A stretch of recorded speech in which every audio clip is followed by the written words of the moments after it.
हे जगतजननी आदिशक्ती आदिमाया अंबाबाई, नवरात्रीत केलेल्या सेवेत आमच्याकडून अजानतपणे काही चूक झाली असेल तर क्षमा करा आई. पुनरागमनचं आई अंबाबाईचा उदो उदो. नमस्कार मैत्रिणींनो, स्वागत आहे तुमचे सर्वांचे आपल्या आध्यात्मिक शिवपुराण या चॅनलवरती. मैत्रिणींनो, बऱ्याच जणांना खूप कन्फ्युजन आहे की 9 दिवसांचे त्यांनी उपवास धरलेले आहेत आणि त्यांचा जो उपवास आहे म्हणजे 9 दिवसांचा जो उपवास आहे तो नवमीला सुटतो. नवमीलाच त्याच्याकडे घट हलवले जातात, घट उठवले जातात. तर नवमी आणि दशमीत एकत्र आलेली आहे.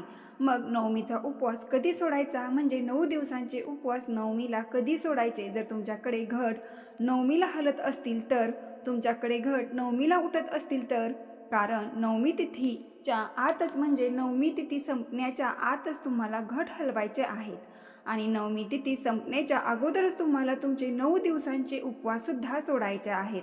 तोच टायमिंग मी या व्हिडिओमध्ये तुम्हाला सांगणार आहे. पण त्याबरोबर जे लोक बसता उठता उपवास धरतात म्हणजेच घटस्थापनेच्या दिवशी पहिल्या दिवशी तो उपवास त्यांनी पकडला होता आणि डायरेक्ट ते अष्टमीचा उपवास पकडतात. तर ज्यांनी अष्टमीचा सुद्धा उपवास पकडला आहे त्यांनी सुद्धा तो अष्टमीचा उपवास नवमी तिथी संपण्याच्या अगोदर तुम्हाला सोडायचा आहे.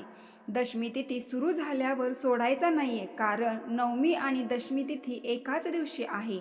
एकाच दिवशी नवमी आणि दसरा आहे. त्यामुळे तुम्ही जर तुमची नवमी तिथी संपली आणि दशमी तिथी लागल्यानंतर तुम्ही उपवास सोडला तर काय होऊन जाईल की तुमच्या अष्टमीचा उपवास आहे तो दशमीला सुटला जाईल, म्हणजे मधली एक तिथी निघून जाईल. तर असा आपल्याला करायचं नाही. अष्टमीचा उपवास सुद्धा आपल्याला नवमी तिथी संपण्याच्या आत सोडायचा आहे आणि 9 दिवसांचे तुमचे जे उपवास असतील ते सुद्धा तुम्हाला नवमी तिथी संपण्या अगोदर सोडायचे आहेत.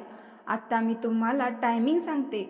सुरुवातीला तुम्हाला हे सांगते की अष्टमीचा उपवास आपल्याला कधी धरायचा आहे.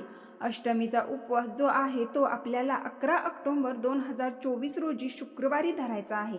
आत्ता अष्टमी तिथी जी आहे ती 10 ऑक्टोबर 2024ला दुपारी 12:31 सुरू होत आहे.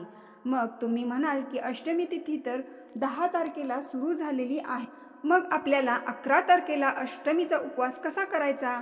कारण आपण काय करतो, जी तिथी सूर्याने बघितलेली आहे त्या तिथीला आपण मान्य धरतो आणि त्या तिथीला उपवास व्रतवैकल्य आपण करत असतो. उदय तिथीनुसार आपण उपवास व्रतवैकल्य करत असतो.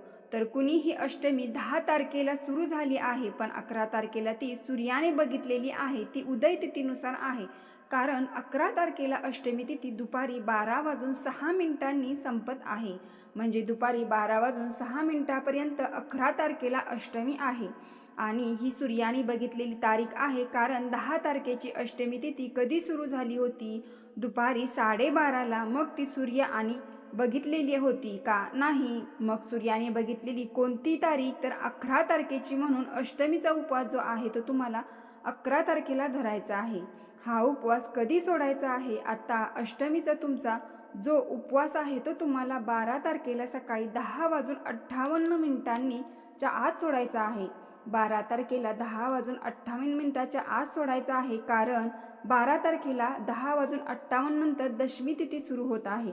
म्हणजेच काय की दसरा लागतो. त्याच्यामुळे 11 तारखेला जो आपण अष्टमीचा उपवास पकडणार आहोत तो 12 तारखेला 11 वाजायच्या आत आपल्याला सोडायचा आहे. आणि तुमच्याकडे नवमीला जर घट उठत असतील तर तुम्हाला 10:58 अगोदर 12 तारखेला तुमचे घट हलवायचे आहेत, तळी भरून घ्यायची आहे. तुमच्याकडे जर तळी भरून घट हलवत असतील तर ते सुद्धा तुम्हाला करून घ्यायचं आहे. पुरणपोळीचा जो नैवेद्य, पुरणाचे दिवे बनवून, कुळाचार वगैरे, पूर्ण वरणाचा सगळा स्वयंपाक करून तुम्हाला तुमचे 9 दिवसाचे उपवास 10:58 अगोदर 12 तारखेला सोडायचे आहेत. बघा, थोडीशी धावपळ होणारच आहे. आता हा वर्षाचा आपला एवढा मोठा सण आहे. कुळधर्म आपल्याला करायचा आहे. ते एक दिवस काय करा, थोडंसं लवकर उठा, होऊ द्या आपल्याला थोडासा त्रास तर होऊ द्या. वाटलं तर तुम्ही दुपारी झोपा किंवा दुसऱ्या दिवशी उशिरा उठा, पण या दिवशी सकाळी लवकर उठून 10:58 आत तुम्हाला जर नवमीला घट उठवता असतील तर घट हलवा. सगळ्यात कुळधर्म व्यवस्थित तुमच्या घराण्यामध्ये तुमच्याकडे पारंपरिक पद्धतीने कसा केला जातो त्या पद्धतीने करा. जे व्हिडिओमध्ये सांगितलं जातं, जे व्हिडिओमध्ये दाखवलं जातं किंवा मी ज्या गोष्टी सांगते ह्या गोष्टी फॉलो करण्याच्या ऐवजी जेव्हा आपण कुळाचार कुळधर्म करत असतो, व्रतवैकल्य करत असतो, तर घर हलवण्याची पद्धत तुमच्या कुळाचाराप्रमाणे कशी आहे त्यानुसार तुम्हाला घट जे आहे ते हलवायचे आहेत. आता इथे मला प्रश्न आला होता की जो अष्टमीला उपवास आहे तो 11 तारखेला रात्री सोडला तर चालेल का?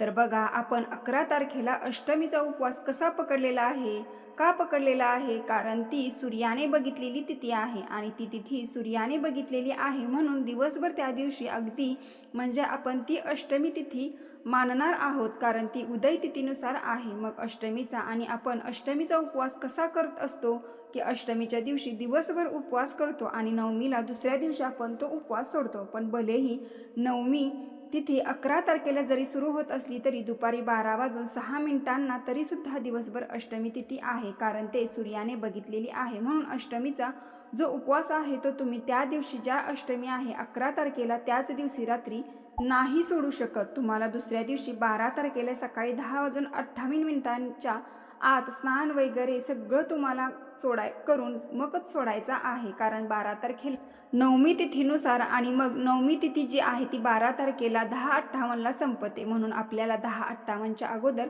12 तारखेला अष्टमीचा उपवास सोडायचा आहे आणि तुमच्याकडे नवमी जरी असली तरी 10:58 आत घट उरकून उठायचे आहेत आणि तुमचे 9 दिवसाचे उपवाससुद्धा तुमच्या सोडायचे आहेत. आता दसरा जो आहे, दशमी तिथी जी आहे ती 12 तारखेला 10:28 दशमी तिथी लागणार आहे.